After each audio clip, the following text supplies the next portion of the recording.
Blockbuster had 9,000 stores, 60,000 employees, and $6 billion in revenue. Netflix had a website and a dream. One of them is gone forever. The other one just spent $17 billion making TV shows. So how does a company that started by mailing DVDs in red envelopes end up changing how the entire world watches entertainment? It's 1997. Reed Hastings rents Apollo 13 from Blockbuster. He returns it late.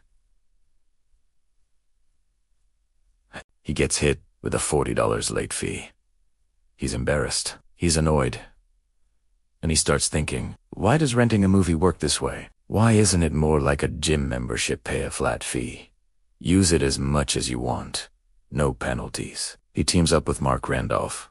And in 1998 they launched Netflix, a website where you can rent DVDs by mail. No late fees. Ever. It sounds slow and clunky. Mail a DVD. Wait 2 days. Watch it. Mail it back. But for people tired of driving to a store and paying extra for being human, it felt like a revolution. Tina, your Netflix had 300,000 subscribers. Blockbuster, meanwhile, was laughing. In 2000, Hastings flew to Blockbuster's headquarters and offered to sell Netflix to them for $50 million. Blockbuster said no. That meeting is now one of the most expensive mistakes in business history. By the mid-2000s, Netflix was doing well, but Hastings could see something coming. The internet was getting faster. Broadband was spreading. And he had a hunch. Maybe someday soon, you wouldn't need to mail a disc at all. In 2007, Netflix launched streaming. For the same monthly price, you could now watch movies and TV shows instantly, right in your browser. The library was small. The quality was average. Critics weren't impressed, but people tried it, and they kept using it. Here's the number that tells you everything. In 2007, Netflix streamed about 1 million hours of content total. Today, Netflix subscribers stream over 100 million hours every single day. But streaming created a brand new problem, one that almost nobody saw coming. Netflix didn't own any of the content. It was streaming. It was licensing and everything, paying studios for the right to show their movies and shows. And in 2011, those studios started to realize something. Netflix wasn't their distribution partner. Netflix was their replacement. So they started pulling their content back, raising prices, refusing to renew deals. Netflix was left with a thinning library and a growing subscriber base that was starting to notice. They had two options: shrink or build something no one could take away from them. In 2013, Netflix did something that stunned Hollywood. They didn't pitch a show to a network. They didn't ask for permission. They just made one. House of Cards. A political drama starring Kevin Spacey. Big budget. Big name, and it was only going to be on Netflix. But that's not the part that shocked people. The part that shocked people was that Netflix released all 13 episodes at once. Every single episode.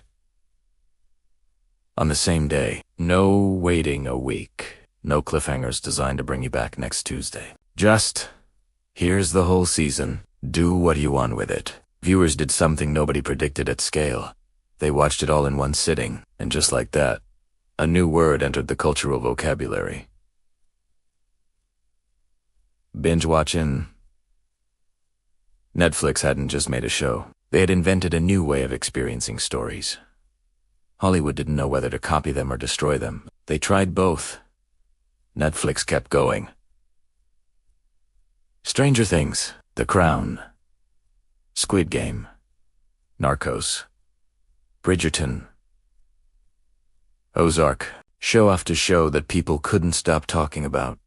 Characters that became cultural icons. Moments that broke the internet. By 2020, Netflix was spending $17 billion a year on content. But here asks the question nobody was asking loudly enough at the time.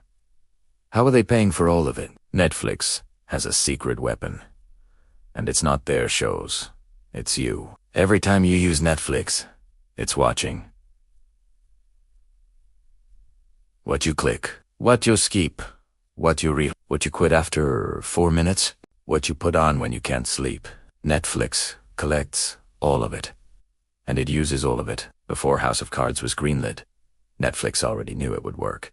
Their data showed that users who liked the original British version of House of Cards also loved Kevin Spacey films and movies directed by David Fincher, so they hired David Fincher to direct. They cast Kevin Spacey, and they committed to 2 seasons before a single frame was shot. No test pilots, no focus groups, just data turned into a decision. This is why Netflix's recommendation algorithm is so powerful, it almost feels personal. Because in a way, it is. The algorithm doesn't just suggest what to watch, it chooses which thumbnail image to show you based on your viewing history. You and your friend might see the same show with completely different cover images, because Netflix knows what kind of image makes each of you more likely to click. The content is the bait. The data is the catch. And this engine, Content Plus, Data Plus, subscribers, created a flywheel powerful enough to take on an entirely new set of enemies. Netflix's success didn't go unnoticed. By 2019, every major entertainment company in the world had looked at Netflix's numbers and decided they needed their own version. Disney launched Disney Plus, HBO launched Max, Apple launched Apple TV Plus, Peacock, Paramount Plus, Amazon Prime Video went all in. Even Walmart tried. The studios that had been pulling their content from Netflix were now building entire platforms to compete with it. And suddenly, the thing that made Netflix powerful, being the only place to stream, was gone. Subscribers started to cancel. Growth slowed. In 2022, Netflix lost subscribers for the first time in over a decade. The stock dropped 70%. People started writing the obituary. They forgot one thing. Netflix had been here before. Outspent. Underestimated. Written off. And every single time, they had adapted. Netflix cracked down on password sharing. A move users hated, but it added tens of millions of new paying subscribers. Almost overnight, they launched a cheaper, ad-supported tier, the thing they swore they would never do. It became one of their fastest-growing offerings. They moved into live sports, live events, video, games. They turned their platform into something that looked less like a streaming service and more like television, but smarter.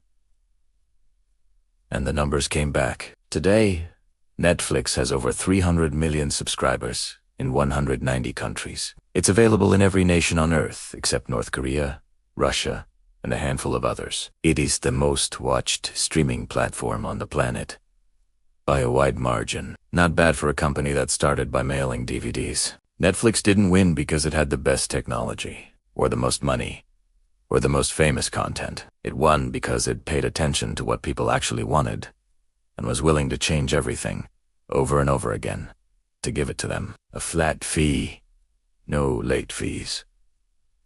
Watch anything.